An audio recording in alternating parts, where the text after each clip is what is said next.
வணக்கம். நான் திருப்பூர்லேருந்து ஜான் சாமுவேல். ஒரு ஜான் பார்வைக்காக.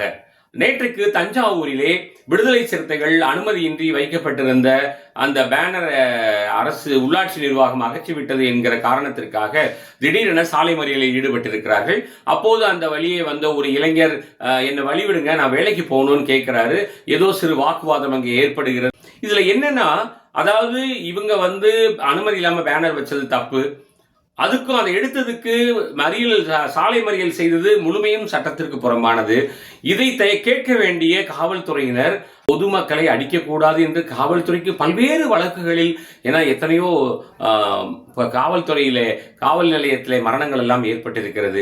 இப்படி பொதுவெளியில தைரியமா ஒரு பொது மனிதனை அடித்தது என்பதையெல்லாம் எப்படி நீதிமன்றம் ஏற்றுக்கொள்ளப் போகிறது என்று நமக்கு தெரியவில்லை, அல்லது பொதுமக்கள் எப்படி ஏற்றுக்கொள்ளப் போகிறார்கள் என்று தெரியவில்லை. இவர்கள் கடந்த ஆட்சி காலத்திலே திராவிட முன்னேற்ற கழகத்தோடு பயணித்த போது ஏர்போர்ட் மூர்த்தி அவர்களை அடிச்சு துரத்துன்னு அடிச்சாங்க. அப்ப ஆண்டு கொண்டிருந்த திராவிட முன்னேற்ற கழகம் காவல்துறையின் மூலம் விடுதலை சிறுத்தைகளுக்கு உறுதுணையாக இருந்தது. அதன் பின்பு ஒரு 2 வீலர் ஒரு வழக்கறிஞர் தாக்கப்பட்ட போதும் இது திராவிட முன்னேற்ற கழகம் விடுதலை சிறுத்தைகளுக்கு உறுதுணையாக இருந்தது. அதனுடைய அந்த பலனையும் பாவத்தையும் இப்போது திராவிட முன்னேற்ற கழகம் அனுபவித்துக் கொண்டிருக்கிறது. அவர்களுடைய தோல்வியிலே ஒரு முழு பொறுப்பு விடுதலை சிறுத்தைகளுடைய அந்த கட்டுக்கடங்காத பிரச்சனைகளால் இருக்கிறது என்கிறது பொதுமக்களுமே அறிவார்கள். அப்படி இருக்கிற சூழ்நிலையிலே இப்போது ஏதோ காலத்தின் கட்டாயத்திற்காக தாவேகா அவர்களுடைய ஆதரவை கேட்டு நின்ற காரணத்தினால் சகோதரர் திருமாவளவன் இனி தாவேகாவோடு கூட்டணி தொடரும் என்று ஒரு முடிவை அறிவித்து விட்டார்.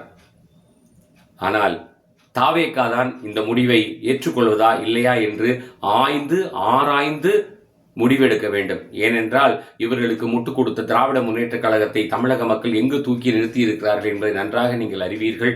உங்களுக்கு தெரியாதது ஒன்றுமல்ல. எனவே தமிழக வெற்றி கழகத்தின் தலைவருமான முதல்வருமான விஜய் அவர்களும் அங்குள்ள மூத்த தலைவர்களும் தாவேகா உறுப்பினர்களும் உண்மை நிலையை தலைமைக்கு எடுத்துக் கொடுத்து இந்த தாவேகா நம்மோடு தொடர்ந்து பயணிப்பதா, கூட்டணியிலே அவர்களை வைத்துக் கொள்வா என்று நீங்கள் தான் முடிவெடுக்க வேண்டும். மக்கள் அநேகமாக இந்த கூட்டணியை ஏற்றுக்கொள்ள மாட்டார்கள் என்பது போலத்தான் தோன்றுகிறது. கடுமையான விமர்சனங்கள் அந்த தஞ்சை நிகழ்ச்சிக்காக பொதுமக்கள் மத்தியிலே இருந்து கொண்டிருக்கிறது. எனவே மீண்டும் விடுதலை சிறுத்தைகளை நீங்கள் உங்களோடு உடன் வைத்திருப்பதா இல்லையா என்று ஒரு சீக்கிரம் முடிவெடுங்கள். இல்லை என்றால் மாற்றத்தை விரும்பி அவர்களுக்கு எதிர்த்து வாக்களித்த மக்களை நீங்கள் ஏமாற்றி விடுவீர்கள். மாற்றத்தை எதிர்பார்த்துத்தான் உங்களுக்கு வாக்களித்தார்கள். எல்லாவற்றிலும் மாற்றம் வேண்டும். ஒரு காவல்துறையை எப்படி மக்கள் நம்புவார்கள் என்பதையும் காவல்துறையினரும் சற்று எண்ணி பார்க்க வேண்டும்.